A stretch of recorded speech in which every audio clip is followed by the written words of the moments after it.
Welcome back to the Warehouse Podcast, everyone. My name's Elijah.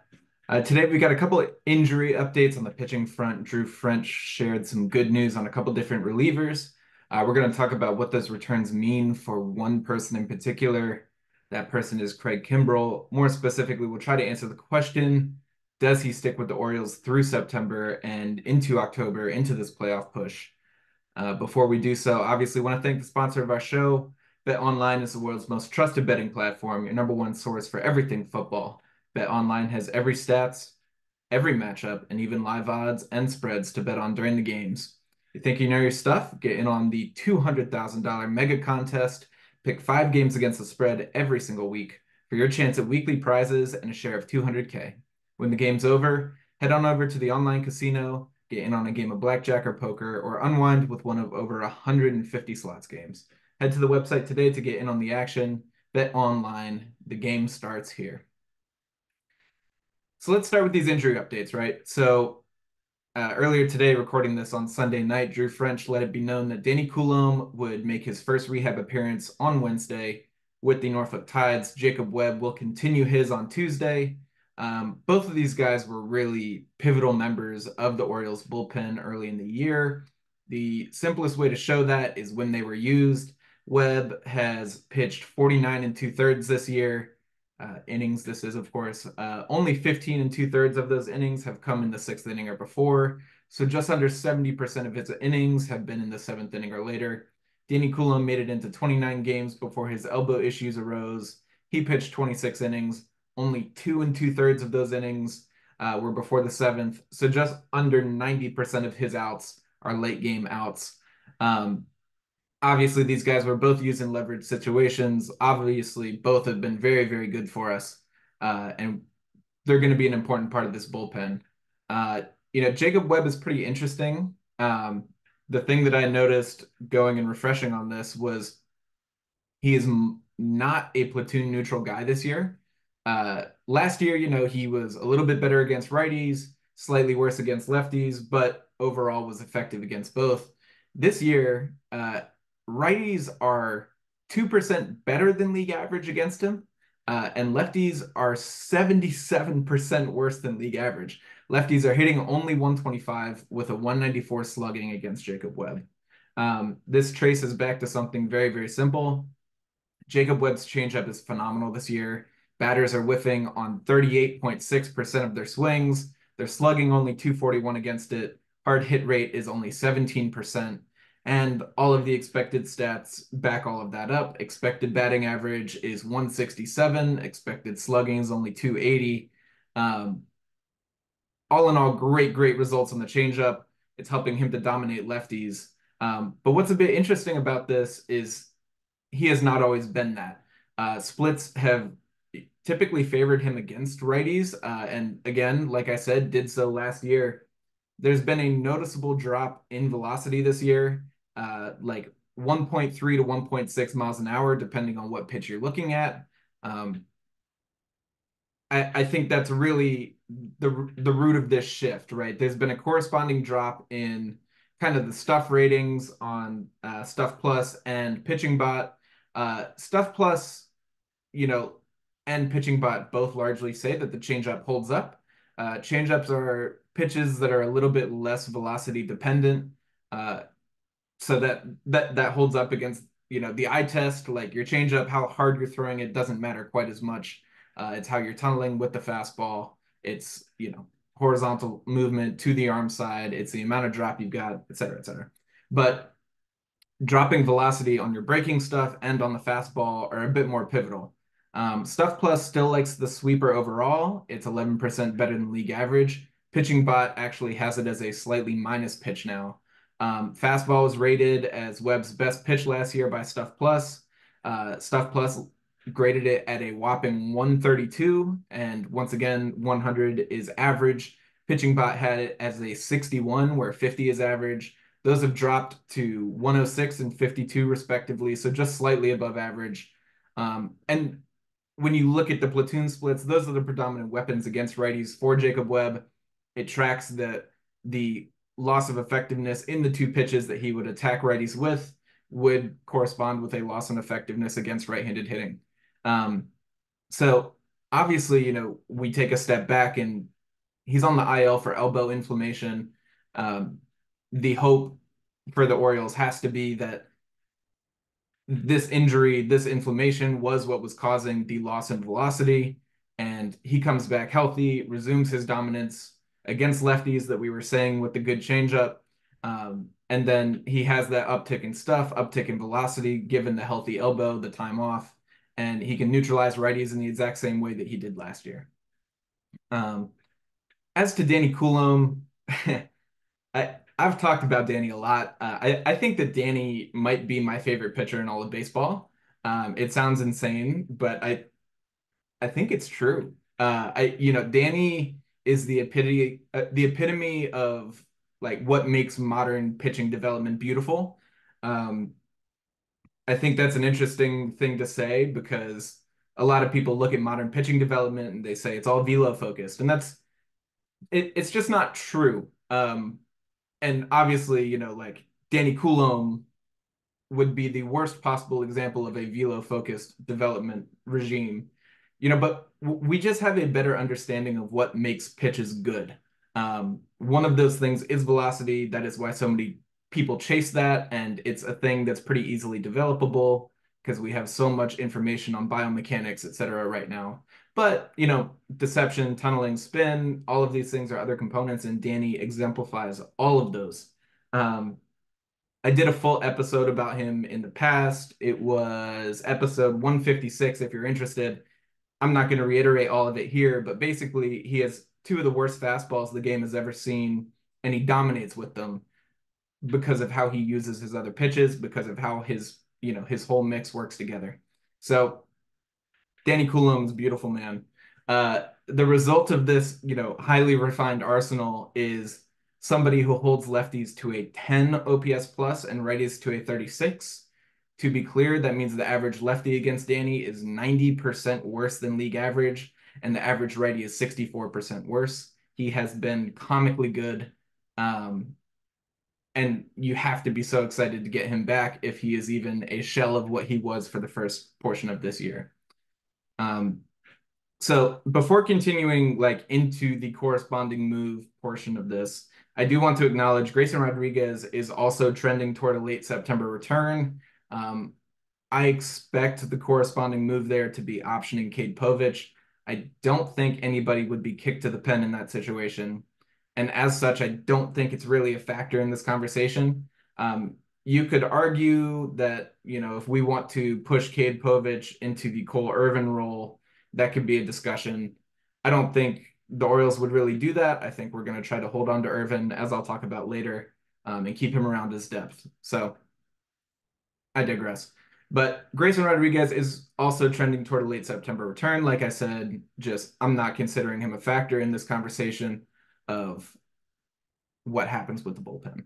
So both of these relievers are coming and both have spots in the Baltimore bullpen. Who are the corresponding moves? So just taking stock real quick, roster resource at Fangraphs. If you have not seen them, they basically track an active depth chart throughout the year. Pretty phenomenal. Highly recommend. But roster resource has our bullpen hierarchy as follows, and it passes the check of anybody who watches. Sir Anthony Dominguez closing, Yaniel Cano and Cianel Perez as the setup men, and then in descending order for middle relief, Gregory Soto, Craig Kimbrel, Keegan Aiken, Matt Bowman, Birch Smith, and Cole Irvin in long relief. To shorten that list a bit, Dominguez, Cano, Perez, Soto, and Aiken are all perfectly safe. All have been performing extremely well. Shout out to Gregory Soto for the way that he has stepped up recently. But that leaves us with Craig Kimbrel, Matt Bowman, Birch Smith, and Cole Irvin, I think, as potential moves, and we need to get rid of two of them. At this point, I want to pause. One name on this list is not like the others, and that's for a few reasons, right? Those reasons are past performance, salary, expectations, and coupled with how performance has been in such stark contrast to those expectations. The person of whom I am speaking is obviously Craig Kimbrel. I'm going to talk about Craig Kimbrel a bit, and then I'm going to circle back to finish that conversation out.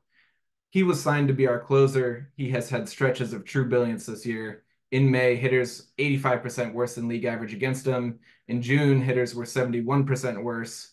In July, the page started turning. Hitters were 11% better than league average there, 52% better in August, 64% better in September, which obviously has just been a couple days here. I'm recording on the 8th.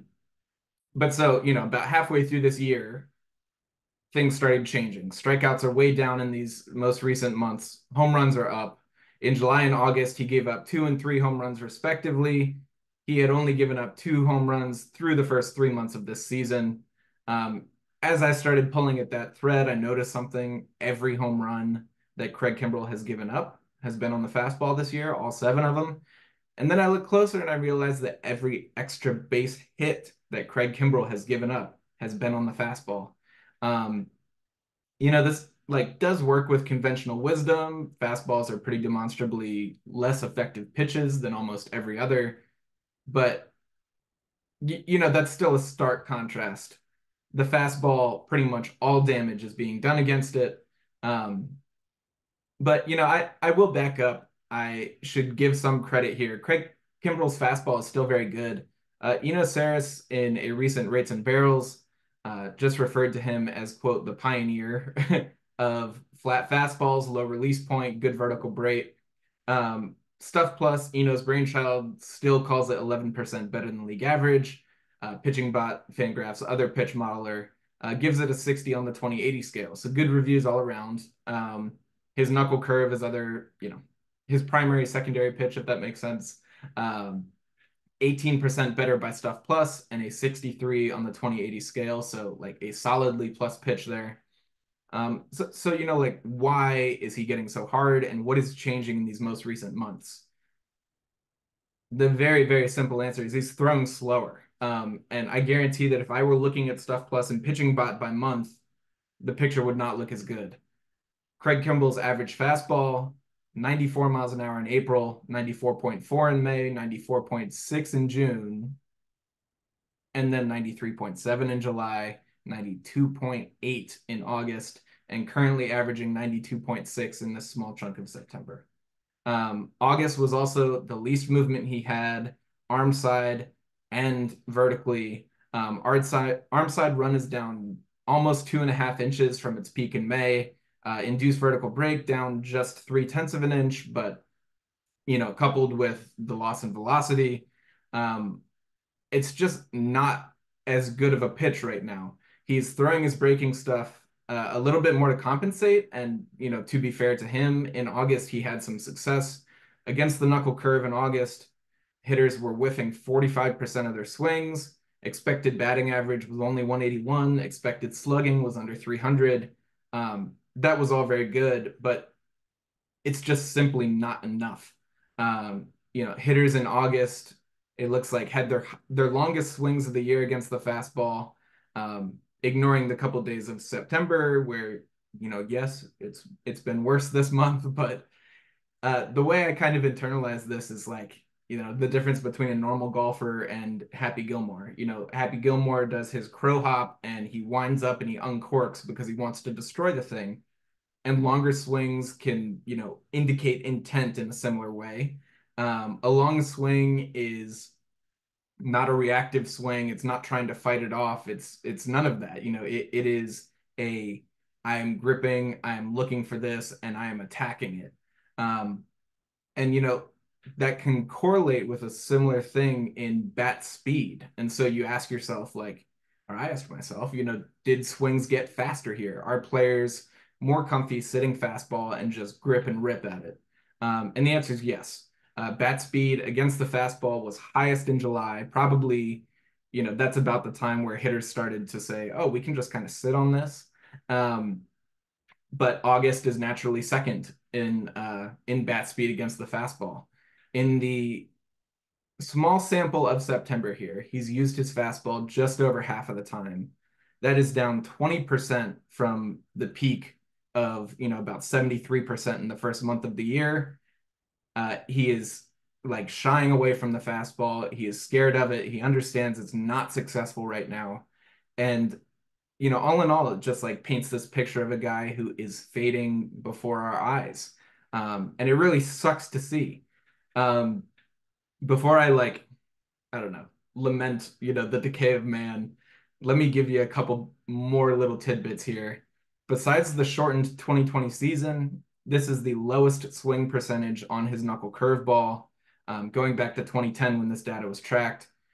So, just lowest swing percentage. They're just like, I don't want the knuckle curve. I'm not worried about that. It's 8% down from his career average. Another important point, important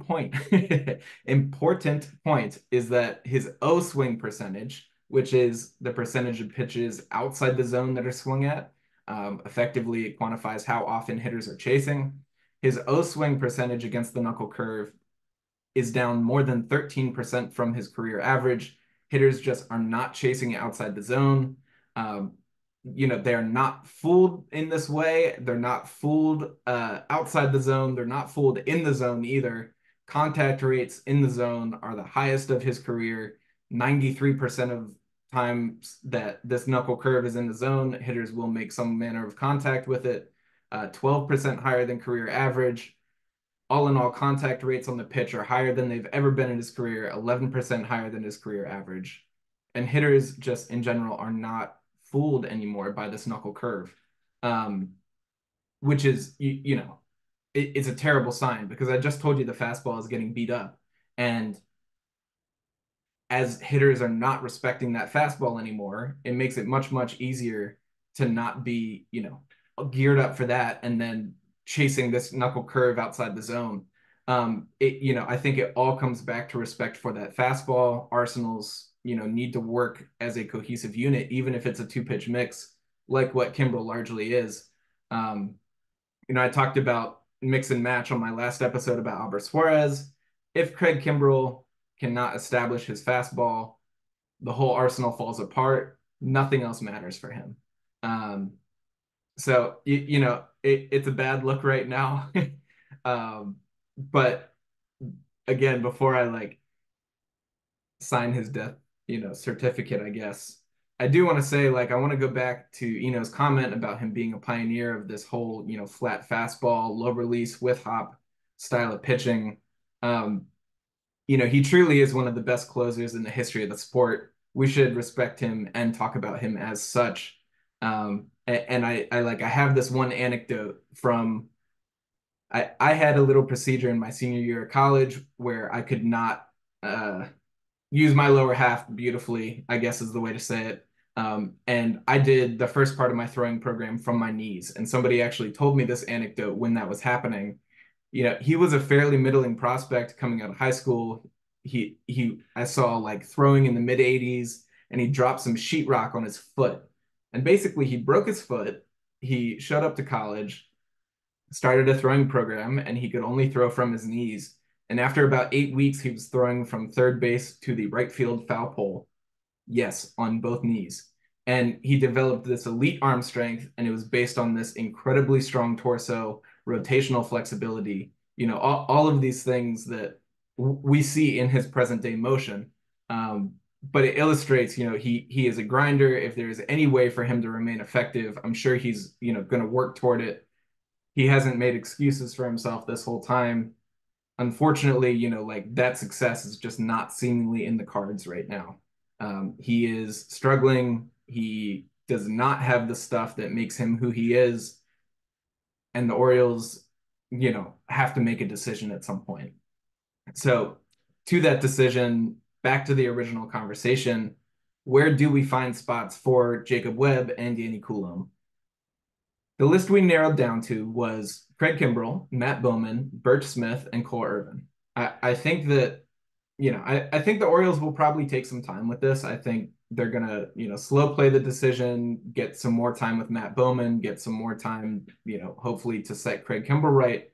Early on in September, he is, upping his sweeper usage. They're trying to turn him into a three-pitch pitcher because for all the reasons I laid out, the two pitch is not working. I think that when the decision time does come, though, the first thing I see is that Birch Smith has an option. I think the Orioles are going to leverage that and, just take the simple path of keeping people in the system. We like options. So Birch Smith will probably be the first. I think, Jacob Webb has been on the rehab assignment longer, so I would anticipate he's the first one back. But the more difficult one is when that second reliever comes back. Cole Irvin was DFA'd once already. He did clear waivers, but he would have the ability to elect free agency, and this would be our second time passing him through. Very likely we would lose him to him electing free agency, and we would not have him as rotation depth going into next year. As we learned this year, you can literally never have enough. We've got an entire starting rotation on the IL. So I would be hesitant to cut Cole Irvin. Matt Bowman has showed pretty well since we got him. Since we acquired him, he has thrown 10 innings, allowed just a single run. He's only given up 5 hits, which is pretty amazing. I think I saw 147 was the batting average against. He has also walked 5, which is not good. Walking one guy every 2 innings. That brings his whip to an even 1, though, because he has been so unhittable. Bowman gives you a look that's also pretty unique to the O's pen. He is so far to the third base side. He throws across himself. If he can refine the command a little bit, that's a unique thing. And there is value to having different looks out of the pen, keeping hitters, a little bit off balance and like in where they need to go and look for pitches. Switching up the release points can have effects like that. I remember this sweet graphic a couple years ago from the Rays bullpen, and they just created a semicircle. They had side armors from both sides. Nick Anderson was way up top, all of this stuff. So, different looks are good, and Bowman has showed well. And then obviously the last part of the list is Kimbrel. In my eyes, this is a calculation on whether he can regain some of that juice somehow. If you as the Orioles know some nagging injury contributing to the loss in velo, you have hope for some rebound. It's very likely he can be effective again, right? May and June we were just talking about. He has lost velocity since then, but that was only like 3-4 months ago. We were fighting for him to be an all-star over Clay Holmes. We made a podcast about it. All of this happened. And if this is just his body fading, then there's not much you can do about that. And in my eyes, you aren't picking up his team option next year. It's a $13 million option, if I remember correctly. $1 million buyout, so a net $12 million decision.